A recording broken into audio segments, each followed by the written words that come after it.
દર્શક મિત્રો, ન્યૂઝ 7 ઇન્ડિયામાં આપ સૌનું હાર્દિક સ્વાગત છે। પહેલા વરસાદે જ તંત્રની પોલ ખોલી નાખી। અમરેલી જિલ્લાના ખાંભા તાલુકાના રેડાણથી રાયડી ગામ વચ્ચે આવતો પુલ હજી મહિના દિવસ પહેલા બન્યો હોય। પુલને પાણી પીવાના વહાડા પણ હજી તોડ્યા ન હોય અને ચોમાસાના પહેલા વરસાદમાં જ પુલની સાઈડ બેસી ગઈ, મોટી મોટી તિરાડો પડી ગઈ હોય અને જો થોડા દિવસોમાં પુલ પરથી વાહનો પસાર થશે તો પુલની સાઈડ આખી નોખી પડી શકે તેમ છે। આ પુલ રાયડી, પાટી, નેસડી, કોદિયા અને સરાકડિયા જેવા ગામોને જોડતો પુલ છે, પરંતુ ચોમાસાના પહેલા જ વરસાદમાં જો પુલની હાલત થતી હોય તો આગળ શું થશે અને સ્થાનિક લોકો દ્વારા આ કામની ટીકા થઈ રહી છે અને પુલનું નબળું કામ અને ભ્રષ્ટાચાર થયાનો આરોપ પણ લોકો દ્વારા લગાવવામાં આવી રહ્યો છે।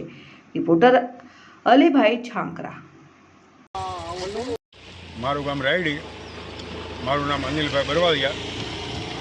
આ અમારે રાયડીને ડેડેનની વસાવે મેથાનો પુલ નવો બનાવ્યો હજી મહિનો નથી થયો, ક્યાં પુલ આખો તૂટી ગયો છે। તો તંત્રને એ ભલામણ કરવામાં આવે કે આ જેમ બને એમ વહેલાહાર આનો નિકાલ લાવે, નકર કોઈ જાનહાનિ બનશે મોટી। તો આ સરકાર તો રૂપિયા પૂરેપૂરા આપે જ છે, પણ એ છતાંય આ લોકો ક્યાં હંગરી દે છે ને શું કરે છે એ આમાં કાંઈ જાણવા મળતું નથી કે આ અવડું બધું કામ છે। તો આવી રીતનું હજી મહિનો દિવસ નથી થયો, ક્યાં આવા પુલમાં મોટા મોટા ખાડા પડી જાય તો તંત્ર આમાં ધ્યાન દે ને તંત્રને રજૂઆત કરું છું કે આમાં જેમ બને એમ વહેલાહાર કે આનો નિકાલ લાવે ને આ પુલનું પાછું જે કામ કરવું પડે એ કામ ફરીથી પાછું કરાવે।